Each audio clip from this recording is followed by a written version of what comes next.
ইসরায়েলের আগ্রাসনের বিরুদ্ধে বিশ্ববাসীকে সোচ্চার হওয়ার আহ্বান জানিয়েছেন ধর্মপ্রাণ মুসল্লিরা। বাদ জুমা বাইতুল মোকাররম সহ বিভিন্ন স্থানে প্রতিবাদী বিক্ষোভে এ আহ্বান জানান তারা। ফিলিস্তিনের পাশাপাশি ইরানে ইসরায়েলের হামলার নিন্দা জানিয়ে অবিলম্বে যুদ্ধ বন্ধের আহ্বানও জানান মুসল্লিরা। এদিকে ঢাকা বিশ্ববিদ্যালয়ে প্রতিবাদ সমাবেশ ও ঐক্য র্যালি করেছে শিক্ষার্থী এবং শান্তি ও ঐক্যকামী নাগরিকরা। এস এম আরিফের রিপোর্ট। ফিলিস্তিনের পাশাপাশি ইরানে ইসরায়েলের গুপ্ত হামলার প্রতিবাদে বায়তুল মোকাররমের সামনে বিক্ষোভ কর্মসূচি পালন করে ইসলামী দল, সংগঠন ও ধর্মপ্রাণ মুসল্লিরা। মুসলমানদের উপর হামলার নিন্দা জানিয়ে বিশ্ববাসীকে সোচ্চার হওয়ার আহ্বান জানান তারা। মধ্যপ্রাচ্যের আরব দেশগুলোকে যে আমেরিকার পুতুল হিসেবে ব্যবহারের জন্য আমি এর নিন্দা জানাই। মুসলিম উম্মাহ ঐক্যবদ্ধ হয়, কোন শক্তি আমাদেরকে প্রতিরোধ করতে পারে? মুসলিম বিশ্বের শাসকরা এগুলো চুপ করে আছে। সোচ্চার হন, ঐক্যবদ্ধতার মোকাবেলা করুন। যদি ইসরায়েলকে আক্রমণকে প্রতিহত করা না চায় তাহলে আপনারা আরব বিশ্বের কেউ থাকতে পারবেন না। পরে একটি বিক্ষোভ মিছিল নিয়ে বিভিন্ন সড়ক প্রদক্ষিণ করেন বিক্ষোভকারীরা। এদিকে ইরানের উপর ইসরায়েলি আগ্রাসনের প্রতিবাদে রাজু ভাস্কর্যের পাদদেশে প্রতিবাদ সমাবেশ ও ঐক্য র্যালি করে সাধারণ শিক্ষার্থী এবং শান্তি ও ঐক্যকামী নাগরিকগণ। সকল রাষ্ট্রপ্রধান এবং দেশবাসীকে আহ্বান জানাই, এই মুহূর্তে ফিলিস্তিনের পক্ষে আপনারা আপনাদের অবস্থান নিশ্চিত করুন। অবশ্যই এই লড়াইটা মানবিকতার, এই লড়াইটা ইমানের। ঘর বাড়ি, মিল, কল কারখানা, হাসপাতাল, শিক্ষা প্রতিষ্ঠান, স্কুল, কলেজ সকল কিছুকে তারা উড়িয়ে দিচ্ছে।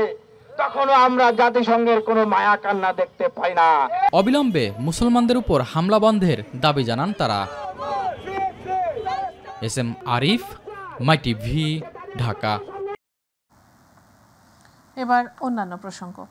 জ্বর, সর্দি, গলা ব্যথা, শুকনো কাশি, শ্বাসকষ্ট, ডায়রিয়া ও বমি হলে একসময় ধারণা করা হতো হয়তো করোনায় আক্রান্ত হতে পারে, কিন্তু এখন ডেঙ্গু ও করোনার প্রায় একই ধরনের উপসর্গ দেখা দিচ্ছে এমন অভিমত বিশেষজ্ঞ চিকিৎসকের। তাই যে কোনো ধরনের জ্বর হলে বিশেষজ্ঞ চিকিৎসকের পরামর্শ ও পরীক্ষা নিরীক্ষার মাধ্যমে রোগ নির্ণয় করে ঔষধ সেবন করা উচিত। চিকিৎসা নেওয়ার পাশাপাশি সর্বস্তরে সচেতনতা অবলম্বন করলে করোনা এবং কিংবা ডেঙ্গু প্রতিরোধ করা সম্ভব। ইউসুফ আলীর বিশেষ রিপোর্ট। 2019 সালে চীনে সৃষ্ট করোনা ভাইরাস দ্রুত বিশ্বের বিভিন্ন দেশে ছড়িয়ে পড়লে মহামারী আকার ধারণ করে। করোনায় আক্রান্ত হয়ে মৃত্যুর কোলে ঢলে পড়ে অসংখ্য মানুষ। সম্প্রতি ভারত ও সিঙ্গাপুর সহ বিভিন্ন দেশে আবারও নতুন রূপে করোনা ভাইরাসের সংক্রমণ শুরু হয় উদ্বিগ্ন হয়ে পড়েছে সাধারণ মানুষ। তাই সামান্য উপসর্গ দেখা দিলেই পরীক্ষা নিরীক্ষার জন্য ভিড় করছেন হাসপাতালে। দুদিন পর্যন্ত জ্বর ছিল, ঠান্ডা, গলা ব্যথা, তো ভাবছি করোনা টেস্ট করাই, তো এই জন্য এখানে আসা। 3 দিন ধরে প্রচুর জ্বর, আমি শুইলে এক কাতির থেকে আরেক কাতি হইতে পারি না, হাতও লাগতে পারি না, পাও না, বিশেষ করে টয়লেটে গেলেও বসতে পারি না। এখন তো কোভিডের যথেষ্ট পরিমাণ আবার মহামারী দেখা দিচ্ছে। ইন্ডিয়াতে অলরেডি অনেকেই মারা গেছে, আমাদের দেশেও অলরেডি অনেকেই মারা যাচ্ছে। তো আমার মনে হচ্ছে যে প্রত্যেকটা মানুষের জ্বর হলে প্রত্যেকটা মানুষের টেস্ট করানো উচিত, কারণ টেস্ট না করলে আপনি তো বুঝতে পারতেছেন না এটা কোভিড হচ্ছে না আপনি সাধারণ কোনো জ্বর। ইতিমধ্যে বাংলাদেশেও করোনায় আক্রান্ত হয়ে অনেক রোগী ভর্তি হয়েছেন হাসপাতালে। নতুন ভেরিয়েন্টের করোনার উপসর্গ ডেঙ্গুর সাথে অনেকাংশে মিল রয়েছে বলে জানান এই চিকিৎসক। যদি আমি দুইটার বেলাই বলি, ডেঙ্গু এবং করোনার একটু সিমিলারিটি যে কাফটা কম থাকে সাধারণত ডেঙ্গুতে, বা যদি দুইটাই একসাথে থাকে, সাথে যদি রেসপিরেটরি ইনফেকশন থাকে, তাহলে কিন্তু ডেঙ্গু পেশেন্টকেও কাফ থাকতে পারে। যে কোনো ধরনের জ্বর হলে সচেতনতার পাশাপাশি শুরুতেই যাতে রোগ নির্ণয় করা যায় তাই চিকিৎসকের পরামর্শ নেওয়া উচিত বলে মনে করেন ডিএনসিসি ডেডিকেটেড হাসপাতালের পরিচালক তানভীর আহমেদ। আমাদের জ্বর হচ্ছে অবশ্যই নিকটস্থ ডাক্তারের সাথে পরামর্শ করতে হবে, তারা তো এই ব্যাপারে specialized, they will understand which one is COVID or which one may be dengue. Only government cannot protect it. আমাদের জন্য এই জন্য দরকার কমিউনিটি অ্যাওয়ারনেস। আমরা যদি সব মানুষ সচেতন থাকি কিভাবে রোগগুলো স্প্রেড করে, সেটা যদি আমরা প্রিভেনশন করি তাহলে কিন্তু আমরা এটা থেকে অনেকটাই রক্ষা পাবো। নিয়ম মেনে চললে করোনা রোগীর পাশে থেকেও এই ভাইরাস থেকে মুক্ত থাকা যায় বলেও উল্লেখ করেন তিনি। বর্ষা মৌসুমে যতই বৃষ্টি হচ্ছে ততই বাড়ছে ডেঙ্গু রোগীর সংখ্যা। কোনো ধরনের সিমটম দেখা দিলেই রোগীরা ভিড় করছেন হাসপাতালে জানতে আসলে কোন ধরনের রোগে আক্রান্ত হয়েছেন তিনি।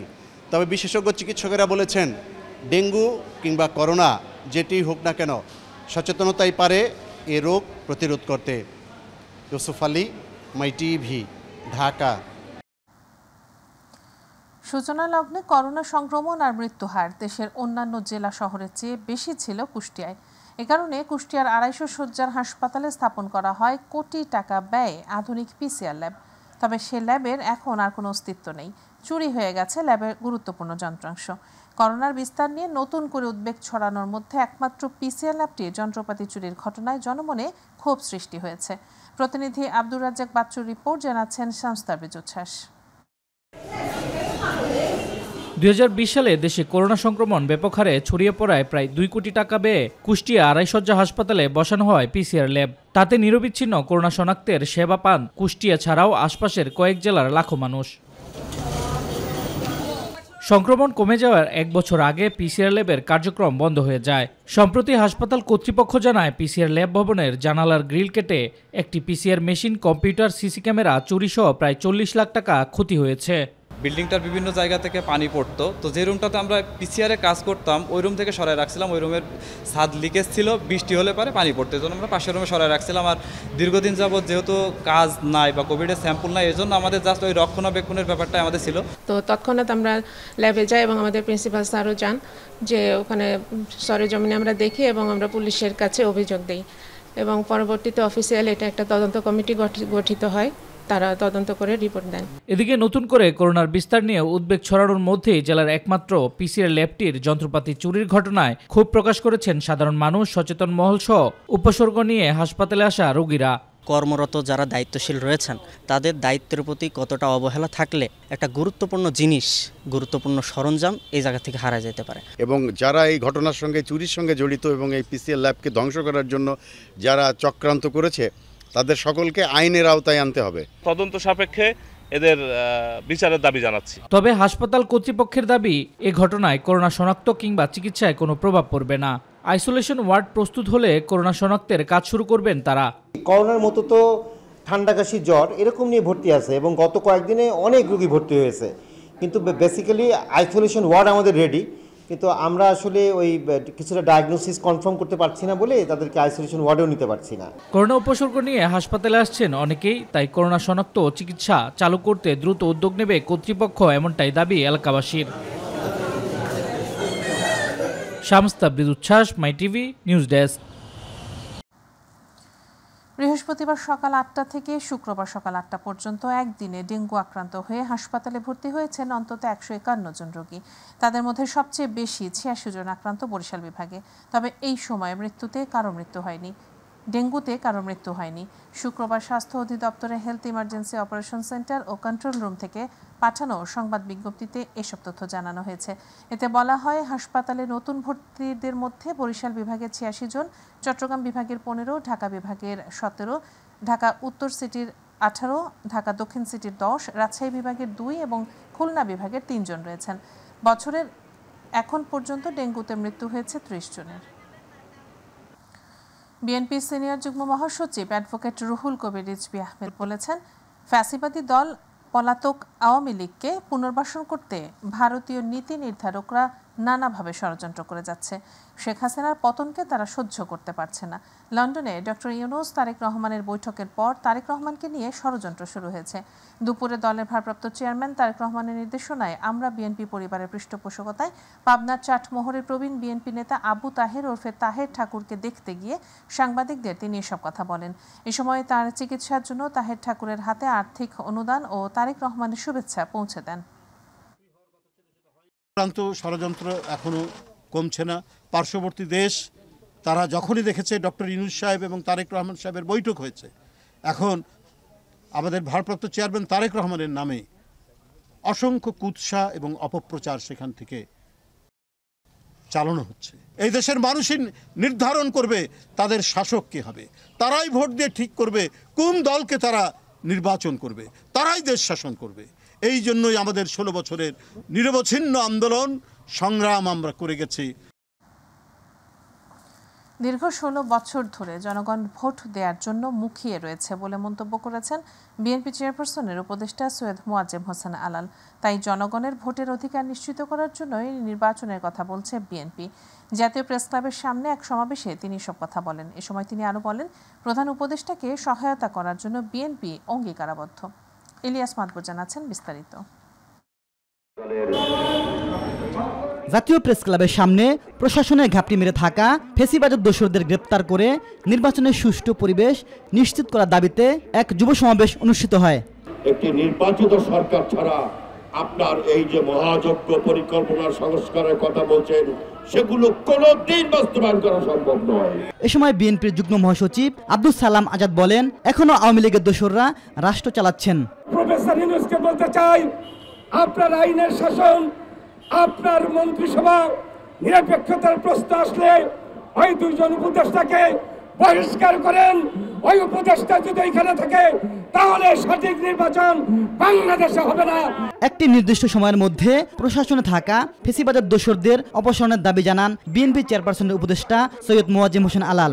একটা নির্দিষ্ট সময়ের মধ্যে প্রশাসনের বিভিন্ন স্তর থেকে ফেসিবাদের দোসর এই জঞ্জালদের যদি পরিষ্কার না করেন, বঙ্গভবন থেকে শুরু করে ইউনিয়ন পরিষদ, গণভবন থেকে শুরু করে সিটি কর্পোরেশনের ওয়ার্ড পর্যন্ত সব জায়গায় ঘাপটি মেরে লুকিয়ে থাকা এই ফেসিবাদের দোসরদের তালিকা প্রকাশ করে দেব।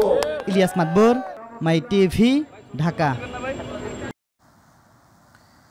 রাজধানীর কাঁচা বাজারগুলোতে ঈদের পরে ক্রেতার সমাগম বেড়েছে। এ সুযোগে বেশ কিছু পণ্যের দাম বাড়তি রাখা হচ্ছে বলে অভিযোগ করেছেন ক্রেতারা। এর মধ্যে কাঁচামরিচের দাম ৮০ থেকে ১০০ টাকা পর্যন্ত রাখা হচ্ছে, যা কয়েকদিন আগেও ছিল মাত্র ২০ টাকা কেজি। তবে চাল, ডাল, তেল সহ অন্যান্য নিত্য প্রয়োজনীয় দ্রব্যের দাম নাগালের মধ্যেই রয়েছে।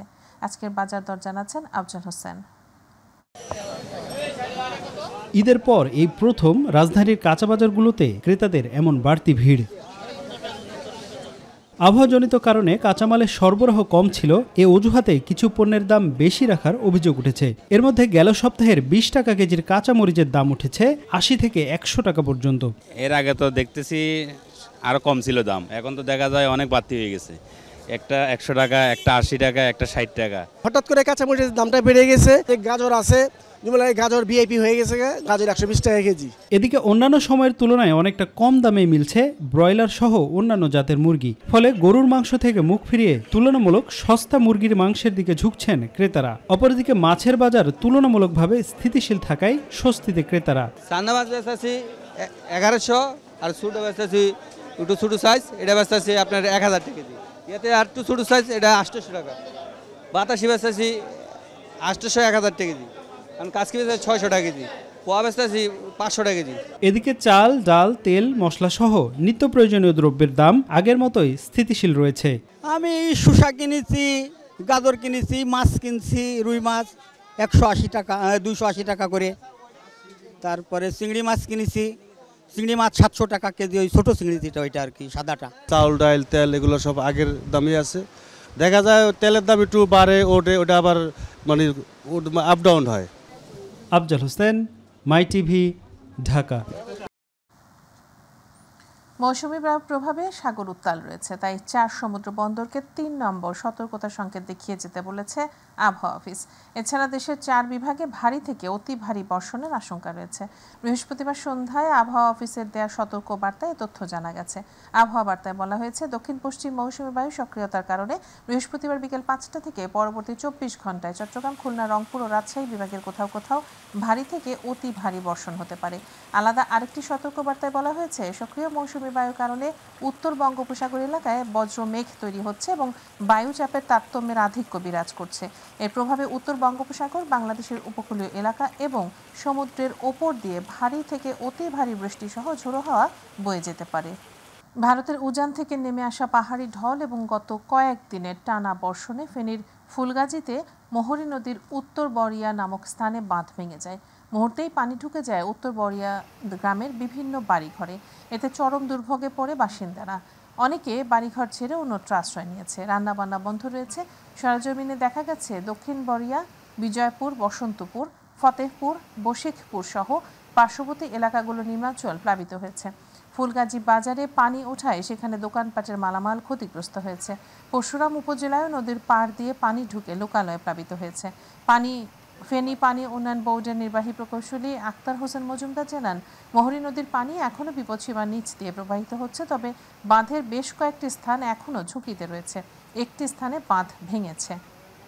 বর্ধিত এলাকার পরে বরিশাল সিটি কর্পোরেশনের সব থেকে উন্নয়ন বঞ্চিত নগরী 7 নম্বর ওয়ার্ড। মেয়র, কমিশনার, কাউন্সিলরের ভাগ্য বদলালেও বদলায়নি এই ওয়ার্ডবাসীর ভাগ্য। জলাবদ্ধতা, ভাঙা সড়ক, নেই ড্রেন, এলাকাবাসী বঞ্চিত সকল নাগরিক সেবা থেকে। আসাদ চৌধুরী ক্যামেরায় জনদুর্ভোগ তুলে ধরছেন পারভেজ রাসেল। বরিশাল সিটি কর্পোরেশনের 30টি ওয়ার্ডের মধ্যে অনুন্নত 7টি বর্ধিত ওয়ার্ড, তার থেকেও মহানগরীর প্রাণকেন্দ্র 7 নং ওয়ার্ডই বেশি অবহেলিত। মেয়র, কাউন্সিলর সহ হাফ ডজন জনপ্রতিনিধি ক্ষমতার পালাবদলে পরিবর্তন হলেও পরিবর্তন হয়নি ওয়ার্ডবাসীর ভাগ্য। পান্থ সড়ক, সাবান ফ্যাক্টরি ও ভাটিখানা এলাকার অধিকাংশ সড়কই চলাচল অযোগ্য, খানাখন্দে ভরা, জলাবদ্ধতা নিত্যদিনের চিত্র। ছোট ছোট বাচ্চারা, ছেলেমেয়েরা এরা যে স্কুল কলেজ মাদ্রাসায় যাবে, মাদ্রাসা পর্যন্ত তারা যাইতে পারতেছে না। আমাদের যে রাস্তার অবস্থা অবহেলিত, অথচ আমরা ট্যাক্স, ভ্যাট, সিটি কর্পোরেশনের সকল নিয়মকানুন মেনেই আমরা এখানে বসবাস করি। নেই ড্রেনেজ ব্যবস্থা, মশা আর বিশুদ্ধ পানি সংকটে স্থানীয়রা চরম দুর্ভোগে দিন পার করছে। নাগরিক সমস্যার সমাধান না হলে কঠোর হুঁশিয়ারি দেয় ভুক্তভোগীরা। যে স্কুলে বাচ্চাদের নেওয়ার জন্য কাদের উপর বাচ্চা চড়াইয়া তারপরে আমরা নেই। জানাজা দিতাম ইতিপূর্বে এই রাস্তায় আমরা অধিক লোক হইতো, অথচ আজকে জানাজা দিতে হয় মাটি উঁচু করে, তার উপরে খাট রাইখে তারপরে আমাদের জানাজা দিতে হয়। ড্রেনিং ভরিয়ে যায়, বাড়িঘর ভরিয়ে যায়, ঘরে পানি ওঠে, ড্রেনিং এইপরে মশার লেগে থাকতে পারি না। ওয়ার্ডের উন্নয়ন না হলে স্থানীয় ভোট বর্জন করার কথা বলেন এই বিএনপি নেতা। এই ওয়ার্ডে কোনো উন্নয়ন, কোনো কার্যক্রম কিচ্ছু হয় নাই। আমাদের দাবি একটাই, যদি আমাদের এই ড্রেনেজ রাস্তা এবং সবকিছু যদি ওকে না হয়, মশা এগুলো নিধন করা না হয়, তাহলে আমরা নির্বাচনে তো যাবোই না এবং 7 নম্বরের রাস্তা সব আমরা বন্ধ করে দেবো। 209 কোটি টাকায় 18টি প্যাকেজের কাজ দ্রুত শুরু করার কথা বলেন সিটি কর্পোরেশন। ধাপে ধাপে একটা পরে একটা, মানে যেটা বেশি ভাঙাচোরা বা বেশি গুরুত্বপূর্ণ এরকম রাস্তাগুলো আমরা আগে ধরছি এবং পর্যায়ক্রমে আমরা আশা করছি যে এরপিরও আবার নতুন করে আবার টেন্ডার হয়ে যাচ্ছে, যতগুলো রাস্তা বাকি আছে পর্যায়ক্রমে আমরা সবগুলো রাস্তা হয়ে যাবে ইনশাআল্লাহ। ক্ষমতার পালাবদলে ভাগ্য পরিবর্তন হয়েছে জনপ্রতিনিধিদের। জলাবদ্ধতা, ভাঙা সড়ক, মশা আর বিশুদ্ধ পানির তীব্র সংকটে নাগরিক সকল সেবা বঞ্চিত এই এলাকাবাসী চায় দ্রুত এর পরিবর্তন। পারভেজ রাসেল, মাই টিভি, বরিশাল।